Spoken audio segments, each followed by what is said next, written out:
Welcome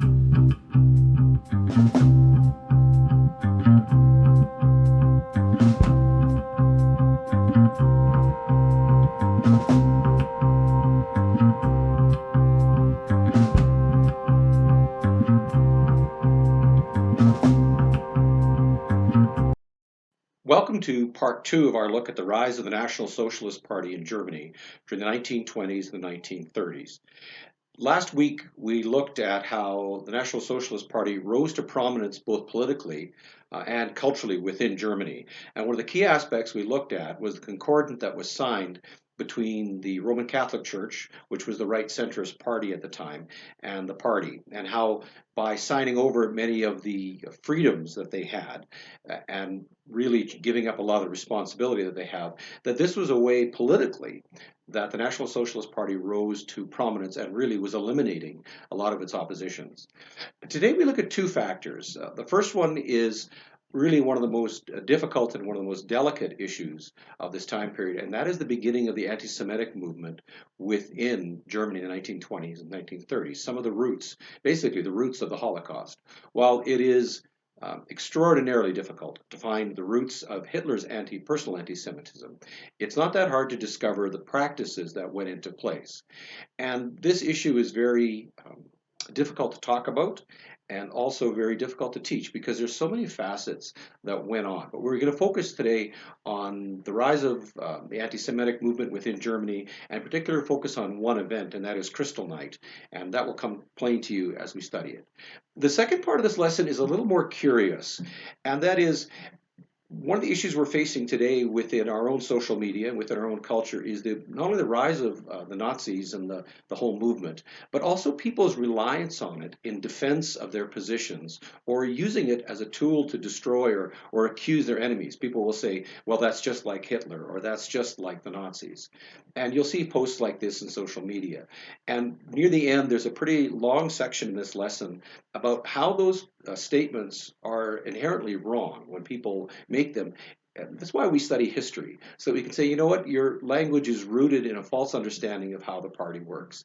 It's not my intention really to defend, it's not my intention to defend the practices of the National Social Party or to defend the practices of the German people during that era, but rather to help us understand that when someone says, well, that's just like the Nazis, that you'll be able to say, no, that's not just like the Nazis. What's happening in our society? We see this too, that people are claiming things about communism and Nazis. And there's a certain degree of misunderstanding about how those practices worked. And so we do a section on how did it all get started and who, imagine yourself being 19 during the 1920s.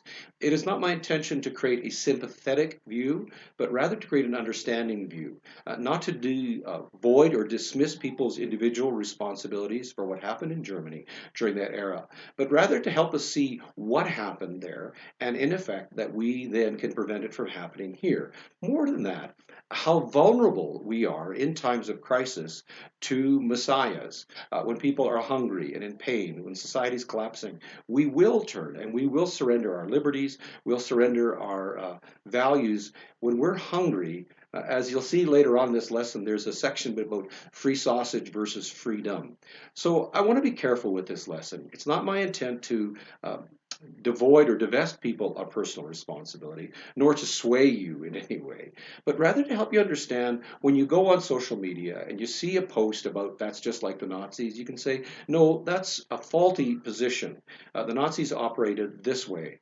And ultimately, this lesson ends with some live or some full color footage of what the Nazis did to Germany and see the tragedy of what had happened. It began with the promising the world and ended in practical ways with the destruction of those people's worlds. So please bear with me as you watch this. If you have any questions about what is in this lesson, please do feel free to email me or go on our Facebook group and feel free to ask me. This is kind of a one-sided conversation. So thanks for watching. I hope that you can grow in grace as you watch this series together.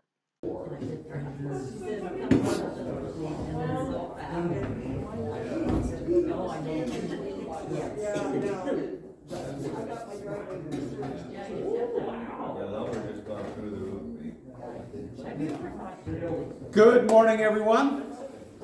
We're a few short as families are gone and folks are sick and a few other odds and ends, but we are here who we are here. Does that make sense? We are here who we are here. Someone has asked us if we could record this, so we're not live streaming Sunday school, we're going to record it, then I can edit it just in case something weird happens or somebody says something, you know, it's going to be edited. But anyhow, they wanted to see what was going on, so we'll do that. All right, we wrapped up last week with the Concordant, where this agreement between the Papal States, or the papacy, and the Catholic Church had signed this document that allowed the Catholic Church to continue to exist and have its schools, but in exchange, they gave up the largest political party. The greatest threat to the Nazi Party really was the Center Party, which was representing over 30% of Germans who were devout Roman Catholics at the time. And they gave up their political status, and that allowed Hitler to really take the final step in becoming both Chancellor and President, and he simply called himself the Führer, the leader.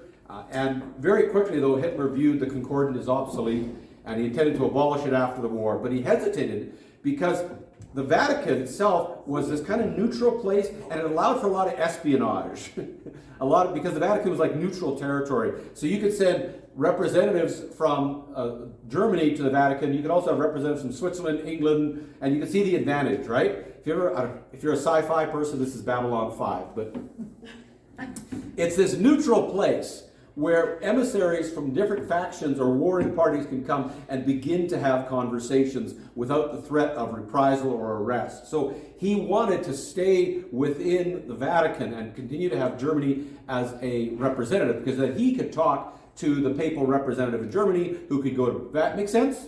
Why he didn't withdraw completely. All right, so that wraps up that section on the Reichstag Concordant. There's one other section we need to deal with. And there was one other group of people that was a problem for the National Socialist Party. And I'm not going to go into a lot of detail because, but at the same time acknowledge it. And that was the Jews in Germany. Now, this is just a picture from the late 1920s of a Jewish family getting together for an event. And you kind of see a large, happy, healthy, and prosperous. The guy in the middle is wearing a tuxedo, right? This is very typical of the Germans, of the Jews in Germany at the time. This is a bit of a graphic image, but part of the myth of World War I was that the Jews stabbed Germany in the back. And so we get this grotesque image of this Jewish woman stabbing the German soldier in the back, and it's a 1919 postcard. And they claimed that through finances and through other things that the Jews betrayed Germany. And that was the beginning of the great anti-Semitism that was already brewing within Germany. Oh, I bet you it has a time limit. Yeah. You keep an eye on it. Sure. Thanks, Doug. Bonnie. Some Jews were poor, while most Jews were middle class. Many worked in or owned small businesses. Jews also worked as tailors, civil servants, doctors, lawyers, journalists, bank clerks, factory workers, professors, and teachers. A few were wealthy business owners. Many Jews saw themselves as a religious group. They were Germans who practiced Judaism. Others saw themselves as an ethnic group. They were Jews who lived in Germany. So they are immersed within the professional society of Germany, working in the trade, not just trades, but also, say, in the government, places of influence and connection. But they see themselves, for the most part, as Germans who happened to practice Judaism, while there were a few who saw themselves as Jews living in Germany. You might see the distinction. By the time Germany is unified in 1871, Jews throughout Germany gained full rights and citizenship. Up to 1871, that's why they couldn't own property. They did not have rights. And this is called the Jewish emancipation, the freedom of the Jews to become citizens of Germany. And in the summer of 1914, barely 40 years later, when Germany enters World War I, at least 100,000 Jews fight on behalf of the German army. By the end of the war, 12,000 of them had died for the cause of Germany. Grady, we'll start over here. How was your reading? About 60%, numbering around 304,000, immigrated during the first 6 years of the Nazi dictatorship. I'll get you to pause there. As the shift comes, and we'll see how the shift occurs, there's a mass exodus. A huge number of them, about 60% as they leave. Keep going. in 1933, persecution of the Jews became an official Nazi policy. In 1935 and 1936, the pace of the anti-Semitic persecution increased. In 1936, Jews were banned from all professional jobs, effectively preventing them from participation in education, politics, higher education, and industry. So it's a progressive path.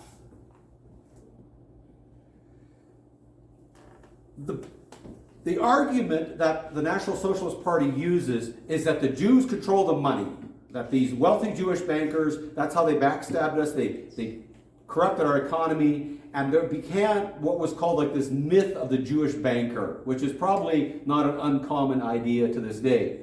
But what we see is that within Germany there was a Jewish elite, and I don't mean that in any derogatory term, but what they did was they wove a network. Think about it. If you have an ethnic background, you think of all the Mennonites in town, right? You know, they all connect with each other, right? They're friends of friends, and so you hire your buddy and you work, and you create this network of friendships. And that creates a social benefit, but it also creates an economic benefit. Because if you're a good Mennonite, you're looking for a carpenter, who are you going to call?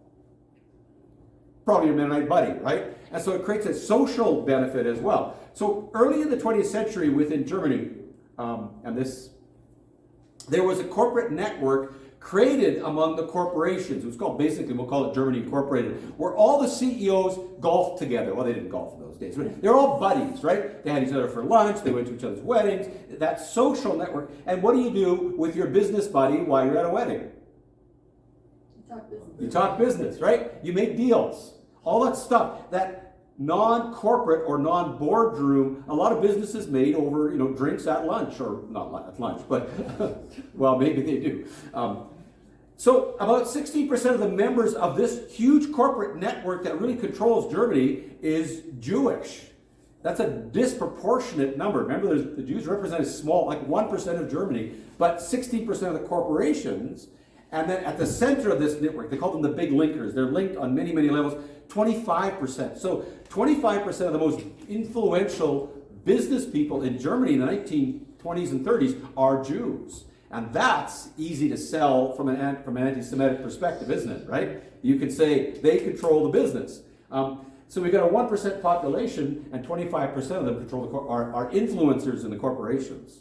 And that's how this was propagandized or marketed. This article shows that before the First World War, more than half the Jewish population in the German city of Breslau belonged to the upper classes. About 25% of the male German population was in the highest economic class. So they are wealthy. Why? Because they network together, right? They do business, they trade, they talk, they have, they go to Shabbat together. Everything works, and you talk business, and business grows when people build relationships. Does it grow at Coffee Row, Doug? No, probably not. So in Germany prior to World War I, about 16% of the board members of all German corporations are of Jewish backgrounds. And at the center is this 25% of Jewish, and of course, again, 1%, right?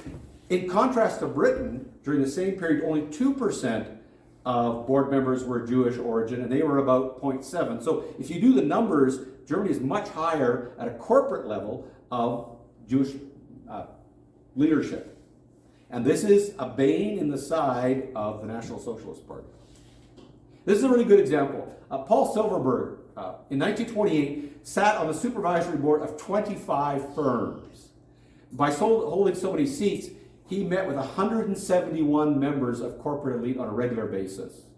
So what somebody did was they took Paul Silverberg's network and created a map of all the people he was connected to at a corporate level. This is him in the middle. Every dot is connected to him, while connected to every other dot. So you can see the level of influence that Paul Silverberg had in Germany. Because all these people are either bankers, industry owners, CEOs, heads of factories, and he sits in the middle of this huge corporate network of people. And by a single word or a single conversation, what can he do to the German economy? Massive influence, right? All because of, now if you don't believe in the power of networks, this is a wonderful illustration. It's called the ego network. Him as a person having verbal and personal influence over this huge. And if this is, obviously this is not online, but online you can touch each dot. And it shows you the connection to each person and his massive influence. So Paul Silverberg, by 1928, is a good example of what the socialists hated. Remarkable story. Remarkable study from a sociology perspective. Conversation for another day. Then along came, as we read, as Grady read for us, this series of governance practices or policies that started to outlaw or outlie the Jews. And it all came to a head or a culmination on November 9th, 10th of 1938. This is called Kristallnacht, the night of the broken glass. Felicia. Beginning in 1933, the German government enacted a series of anti-Jewish laws restricting the rights of German Jews to earn a living, to enjoy full citizenship, and to gain education, including the law for the restoration of the professional civil service of the 7th of April 1933, which forbade Jews to work in the civil service. So they were going to restore German authority and German power to the civil service by kicking all the Jews out. What's the problem?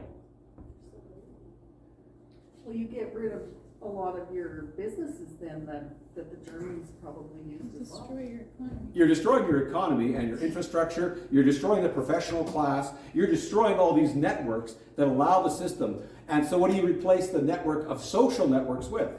You replace it with government networks, right? You create bureaucracies and government departments because you're trying to replace what's organic, people's relationships, with policies and bureaucracies which are not organic, right? So when Paul would meet with people, they would get along and they would agree, they have common goals. Well, if you're just a bureaucrat and, Felicia's we may not even like each other. Sorry, Felicia, I do like you.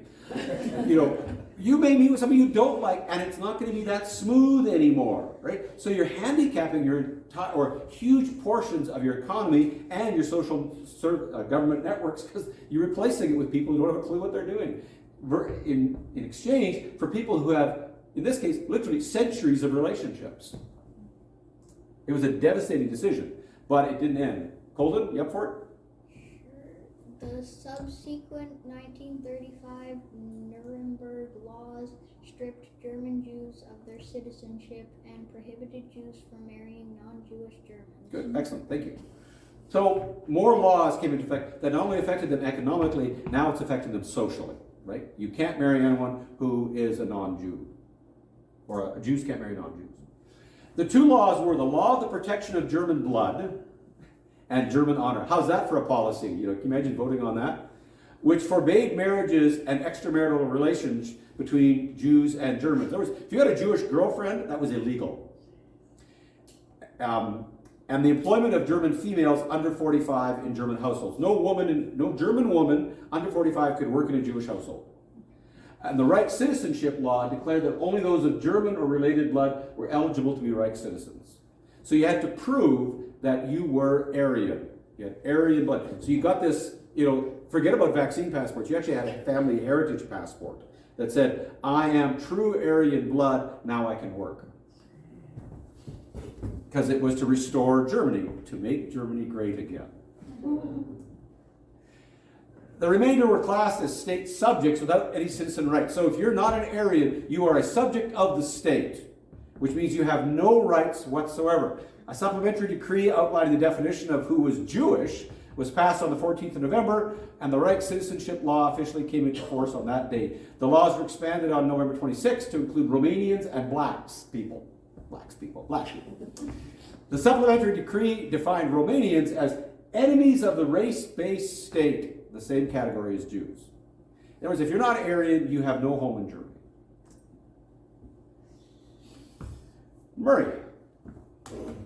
Adolf Hitler declared a national boycott of Jewish businesses on the 1st of April 1933. I'll just pause. What percentage of businesses are Jewish? Anywhere between 15 and 25%.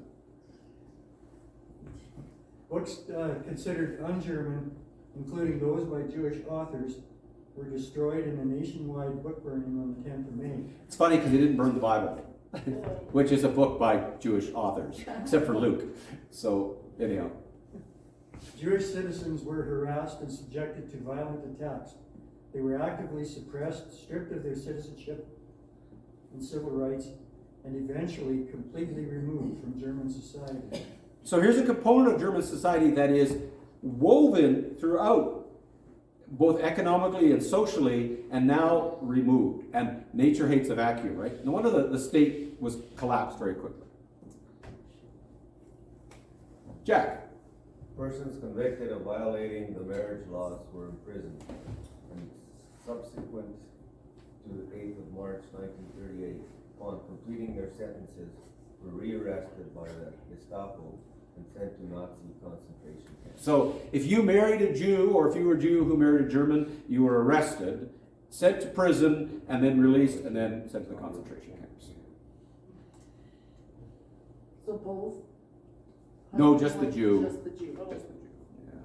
Christian, you up for it? On the morning of Monday, the 7th of November, 1938, Herschel Green's You're doing great. whatever, who was apparently had been expelled from Germany, purchased a revolver and a box of bullets, and went to the German embassy and asked to see an embassy official. After he was taken to the office of Ernst von Rath, it spanned fire, 5 bullets, and von Rath, 2 of which hit him in the abdomen. So Herschel had had enough. His parents had been expelled from Germany. He said, I've had enough of this. He was a young man, buys a gun, buys ammunition, and goes to shoot an embassy official. This is all the cause who needs under special ordinances, right? Now he's got an emergency. Doug. The next day, the German government retaliated, barring Jewish children from German state elementary schools, indefinitely suspending Jewish cultural activities, and putting a halt to the publication of Jewish newspapers and magazines, including the 3 national German Jewish newspapers. This was the excuse they needed to continue, or not quite finalize, but to continue their oppression. Can I just ask a question? Yeah. As Hitler was bringing his ideas and stuff into play here, did the common German people, did they buy into this regularly? Did they? No, they didn't. And you're going to see that they are very, very upset in a minute or two. Yeah, the average German person is not buying into this. And Hitler realizes he has a problem. Yeah. Matter of fact, you can see after the Kristallnacht how both the Germans and the world responded. That Germany had gone insane. Yeah. And that's one of the phrases somebody exactly used on it. Good. One of the first legal measures issued was an order by Heinrich Himmler, commander of the German police, forbidding Jews to possess any weapons, right, because that's a threat, and imposing the penalty of 20 years of confinement in a concentration camp for every Jew found with possession of a weapon thereafter. 20-year sentence for owning a firearm. Von Rath dies, and this is quoting Hitler. The Fuhrer has decided that demonstrations should not be prepared or organized by the party. So he says, as a response to this Jew killing this German, we're not going to have any official response, but any that insofar as they erupt spontaneously, they are not to be hampered. So the state is not going to stop you from rioting. Police were instructed to not interfere with the riots. They were instructed to seize Jewish archives from synagogues. Why? Because the archives are the birth records. Marriages and deaths. Now we know who's who, right? Church records. And community offices. And to arrest and detain healthy male Jews who are not too old for transfer to labor camps. I think we've made the rounds. Myrtle. A message to SA and SS commanders stated the most extreme measures were to be taken against Jewish people. The SA and Hitler Youth shattered the windows of about 7,500 Jewish stores and businesses, hence the name Kristallnacht, and looted their goods. So even though the party is not to be officially doing anything, this is being instigated by the SA and the Hitler Youth. And they go around and they smash everything. They break, and we get Kristallnacht. Rioters destroyed 267 synagogues, over 1,400 synagogues and prayer rooms, and many Jewish cemeteries. More than 7,000 Jewish shops, 29 department stores were damaged or destroyed, and more than 30,000 Jewish men were arrested in prison in one night. Tombstones were uprooted, graves violated, fires were lit, prayer books, scrolls, artwork, and philosophy texts were thrown into them. And now, in answer to Donna's question, the world responds and says this. This is great timing because you get to read this. Answer to your own question. The Daily Telegraph correspondent Hugh Green wrote of events in Berlin. Mob law ruled in Berlin throughout the afternoon and evening, and hordes of hooligans indulged in an orgy of destruction. I have seen several anti-Jewish outbreaks in Germany during the last 5 years, but never anything as nauseating as this. Racial hatred and hysteria seem to have taken complete hold of an otherwise decent people. I saw fashionably dressed women clapping their hands and screaming with glee, while respectable middle-class mothers held up their babies to see the fun. So some did. There was some, yeah, because if you have a nice tailor shop and you're a German and the Jewish guy down the block has a tailor shop, what are you now happy about? No competition.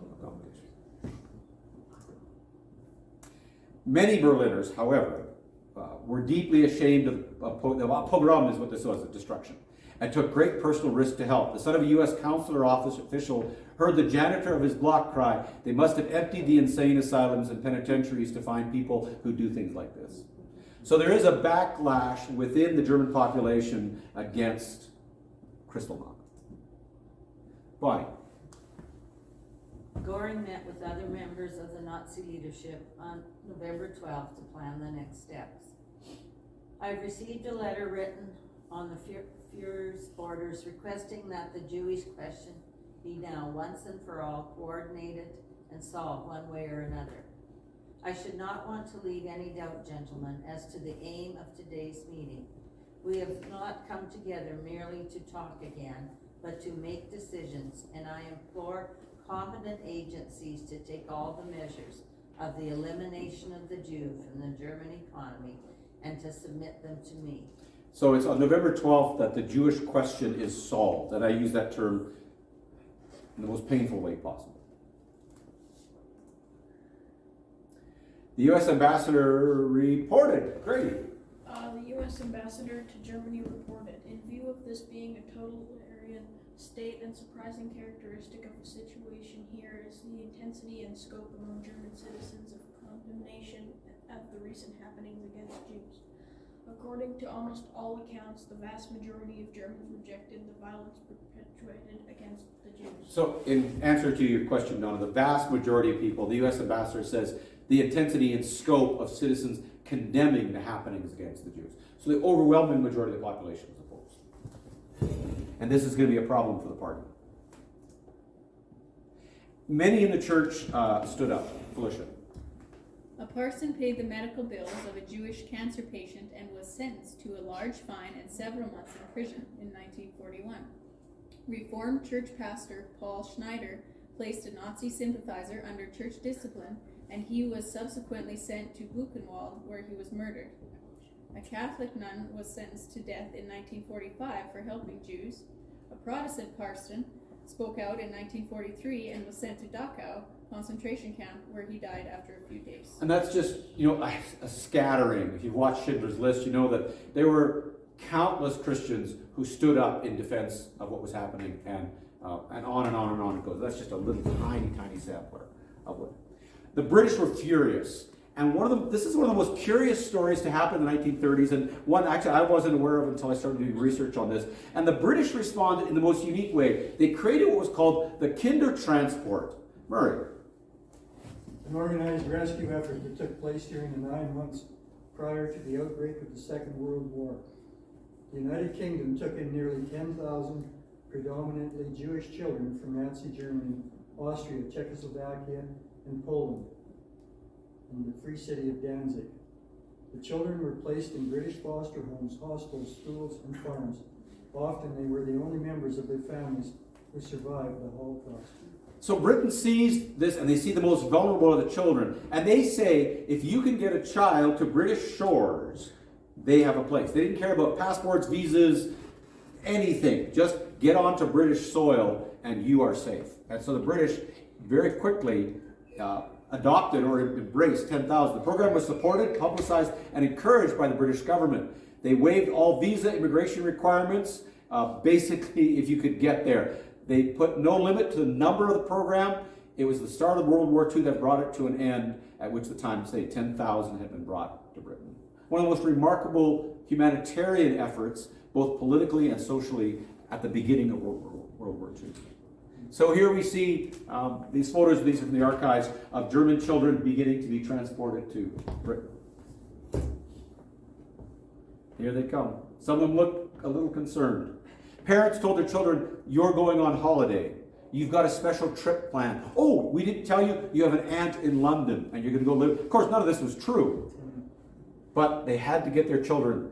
Today there's a statue in Liverpool. It's the Frank Misler Kindertransport. It's called The Arrival. The last transport from the continent was 74 children left on a passenger freighter, the SS whatever, from the Netherlands. It was interesting. It was the woman who did it first. The departure was organized by Groen Trilde, and I'm not even going to try.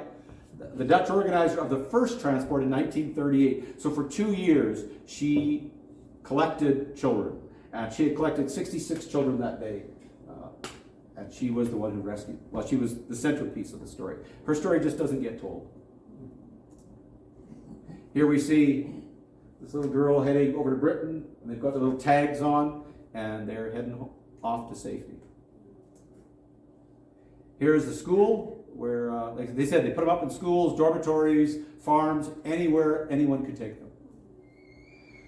Of course, the trauma on these children being taken from their homes, and then 6 years later coming back to Germany and finding their parents were gone, and they were the sole survivor of their family. Good little picture. She's looking after her sister or brother. If you want to read a good book, I encourage you to read Into the Arms of Strangers, the stories of the kindergarten transport. It's just a painting from the time. Children are being shipped off into the unknown, but into safety.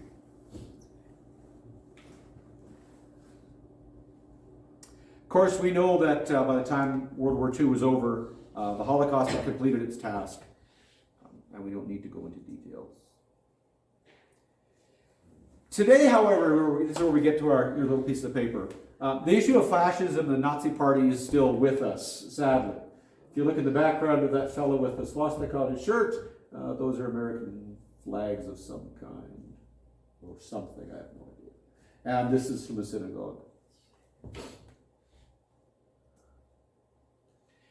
I want to draw attention and just use one illustration, because in recent months, fascism has been rolled out again. And people are making claims about the current situation as it relates to fascism. And this is a post from a friend of mine. It didn't start with gas chambers. It didn't start with one media party controlling the media, one party controlling the message, one party deciding what's the truth, one party censoring speech and silencing opposition, one party dividing into us and them and calling on their supporters to harass them. It started when good people turned a blind eye and let it happen. That's the claim, that the fascists came to power because good people did nothing. Therefore, if only good people did something, things would happen. I want to argue that is completely not true. This is my argument, and now I'm going to start preaching, of how it started. Here we go, the sermon before the sermon. It started in Germany when the average weight of cattle at slaughter dropped from pre-war 550 to 300 pounds. Jack, what would cause a cow to lose that much weight? Lack of feed. Lack of feed. The cattle were starving. Between 1918 and 1919, 900,000 Germans starved to death. There are 41 million Germans in Germany, so what's the ratio? About 43 to 1. So 1 in 40, we'll say 45 to be generous. 1 in 45 Germans starved to death in 1 year. Leader is, let's say, 1,000 people. So how many people in Leader have starved in the last 12 months? 12. No, how many? If 1 in 45? 20. How many people have starved in Leader in the last 12 months? None. But I want you to imagine 12 months, 20 of our neighbors have starved to death because Leader doesn't have enough food. See, it started when the Allies starved Germans. And if you are starving, what goes through your brain? Nothing but starvation, and you will get back at them. And everybody else is hungry. And that's right. You're dying, and everyone's hungry. It started when you could only buy, this was your food vouchers, right? And every time you wanted to go to IGA and get 5 grams of butter, which is how much, Donna? It's small, teaspoon. Right, 1, 2, here's a 5, here's a 10-gram butter. This is your month's carb, by the way. Here's your broth, or meat, I guess. Broth is bread. Bread, okay, broth is bread, good. Flesh must be meat then. Yeah. So when food was rationed to the point where you start getting carbs. It started with monthly livestock reparations from Germany to France and Belgium. This is January to March of 1920, right? So the Germans had to send 20,000 sheep to France, 20,000 to Belgium, 100,000 to France, milk cows, 90,000 every month. You had to send 130,000 milk cows out of the country. And you're not getting paid for these, by the way. They're just, you have to pay, these are reparations, right? So we get sows, fillies and mares, goats, bulls, rams, and horses. Every month for 2 years, this is being sent off at no compensation to the producer. Doug says, the margins are thin. This isn't even a margin. What is this? This is robbery, right? It started with annual coal reparations were paid by Germany to Belgium, France, and Italy over a 10-year period. Belgium got 8,000 tons. Italy got 7,700 tons. France got 7,000 tons. Every year. Tons and tons of coal were being shipped. And what is coal used for? Heating your homes. It started with hyperinflation. November 1923, 42 billion marks were worth the equivalent of 1 American cent. During hyperinflation, 1920s, 100,000 marks later on. At the early 20s, by the 23, it had moved to a cent. This is just kids playing with money. It started with 1932, when German industrial production was 58% of 1928 levels. They lost over almost 60%. By the end of 1929, 1.5 million Germans were out of work in a population of 41. Within a year, remember, 1 in 41 has died, and now 1 in 41 doesn't have a job. Within a year, it's doubled. By 1933, unemployment reached 6 million, 1/3 of the population was without a job. Can you imagine unemployment at 30%? Unimaginable numbers, right? Thousands of children died from malnutrition and hunger related. Then, throw on top of this the Spanish flu, by the way, in addition to this. It started with 60% of the new university graduating class could not find work. And again, we've got children playing with stacks of money because it's worthless. And so the people cheered when Hitler canceled the payments. If you're a farm producer and you're giving up at no expense cows, horses, and along comes a politician and says, you know what, boys? You don't have to do that anymore. Are you going to vote for him? Yeah. Get your ballot ready. Common sense. Yeah. His refusal was seen as an act of patriotism and courage as the nation that saw reparations as a form of humiliation. All right. I want you to imagine with me, suspend belief for a second. My graphics do weird things. Anyhow. All right. Imagine you were born in 1900. From the time you're 0 to 14, your life is great. Germany's prosperous. It's doing fantastic. It's Germany, 1910. But you see your country. So by the time you're 14 to 18, Grady, how old are you now? 13. 13, okay. The next 4 years, World War I occurs. And hundreds of thousands of your countrymen die. The year you turn 19, 1 in 45 of your countrymen die of starvation, including 80,000 children. You saw your parents, neighbors, because what's your money worth now? Nothing. You can't even buy anything from overseas because you have no money. 1 in 3 people in your neighborhood has no job. And if you're 19, you're not going to get a job, right?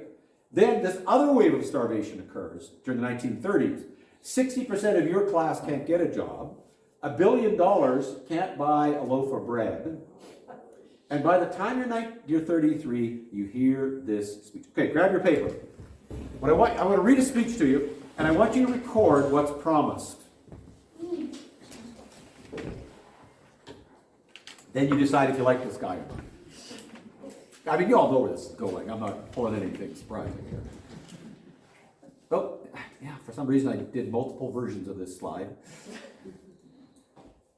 All right, here we go. I'll read the speech. And you got to write down what's promised. Over 14 years have passed since the unhappy day when the German people, blinded by the promises made by those home and abroad, forgot the highest values of our past.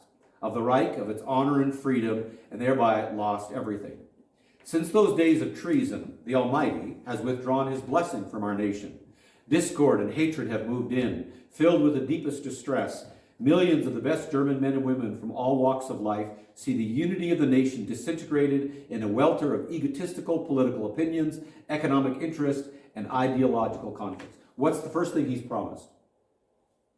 The reunification of Germany. Right? We've seen the unity destroyed, the economic, political, and ideological. We're going to reunite Germany. Here we go. But the misery of our people is terrible. The starving industrial working class has become unemployed in the millions, while the whole middle and artisan class have been made paupers. If the German farmer also is involved in the collapse, we shall be faced with a catastrophe of vast proportions. Who's he appealing to? Farmers, workers, the middle class on hold, right? The industrial, artisan, the power of the middle class. All right. Starting with the family and including all notions of honor and loyalty, nation and fatherland, culture and economy, even the eternal foundation of our morals and faith, nothing is spared by this negative and totally destructive ideology. 1 year of Bolshevism would destroy Germany. The richest and most beautiful areas of the world's civilization would be transformed into chaos and a heap of ruins. Now what's he done? He's created a common enemy. Everybody needs a common enemy. Even the misery of the past decade and a half could not be compared with the afflictions of a Europe in whose heart the red flag of destruction has been planted. He says, if you don't vote for me, Bolshevism will destroy us. You must vote for me because I'm the only person who can stop the communists. Here we go. Here's the promises. The national government will therefore regard as its first and supreme task to restore to the German people unity of mind and will. It will preserve and defend the foundations on which the strength of our nation rests. It will take under its firm protection Christianity. Got this? It will take under its firm protection Christianity as the basis of our morality and the family as the nucleus of nation and state. What's he just promised? We will defend the family and Christianity. Does this sound familiar? Standing above estates, groups that make up the hierarchy and classes, it will bring back up to our people the consciousness of its racial and political unity and the obligation arising. We will unite the people. It wishes to base the education of German youth on respect for our past and pride in our old traditions. What's he now promising? Education and traditional values, family values. Germany must not and will not sink into anarchy. Communist anarchy. Here we go. The national government will therefore carry out the great task of reorganizing the national economy in 2 big 4-year plans. Saving the German farmer so the nation's food supply and thus the life of the nation shall be secured. Saving the German worker by a massive and comprehensive attack on unemployment. Within 4 years, the German farmer must be saved from pauperism. Within 4 years, unemployment must be overcome. So what's he promising? Work. And he's going to save the family farm. By the way, these are just selections from this sermon. Our concern to provide daily bread, which is now worth $1 billion a piece, will be equally a concern for the fulfillment of the responsibilities of society to those who are old and sick. Now what's he going to do? Eliminate the old and sick. He's going to alleviate and save the old and sick. The best safeguard against any experiment which might endanger the currency lies in economic administration. We're going to look after the economy. The promotion of work, we're going to find you a job. The preservation of agriculture, we're going to keep the farm, as well as the use of individual initiative. We are going to encourage the individual to act on his own. And despite our love for our army, as the bearer of our arms and symbols of our great past, we should be happy if the world, by restricting its armaments, made unnecessary any increase in our own weapons. What does he promise? Kind of promise of peace, but He's going to downsize the army. At the very least, he's going to keep it the same. We will not grow the army. We're not going to spend money on the military. We're going to spend money on food, farms, work, old people, education. This is where, and we are going to defend you from Bolshevism. All right. What did this speech promise? Everything good. Everything good. it It'll be a beautiful day from now. So Grady, our 19-year-old, who has seen nothing but death, deprivation, unemployment, lack of education, no job, insane inflation, who's he going to vote for? I'm not going to ask you to vote. But if you were in Germany so now he's in his 30s, right? Born in 1900. The bulk of the population who's lived through World War I, they're now in their 30s, and this, by the way, is the first radio address of Hitler in 1933. He promises them, if the Germans voted for him. Why? Because he promised them everything. Yeah. And he lied the whole time. Irene Gunther writes this. Germany appeared to be on the brink of civil war. The young republic was racked by armed street fighting and waged mainly between the communists and Nazis. Foreclosures, bankruptcies, suicide, malnourishment all skyrocketed. 6 million Germans, 40% of the working population were unemployed. Thousands find themselves without a place to live. Anxiety and fear gripped the masses of unemployed men. Blatant prejudices resurfaced against full-time female workers. Women were urged to give up their jobs, return home so that the men could take the work. Some of them gladly complied. Others were despondent, either because of their financial need to work or because they worried that the few advances made by women would be permanently stifled. He appealed to men. I put to you this morning, it didn't start when good people turned a blind eye. It started in November of 1918 when the Allies said, let Germany starve first. When Britain said, we will squeeze the lemon of Germany until the pips squeak.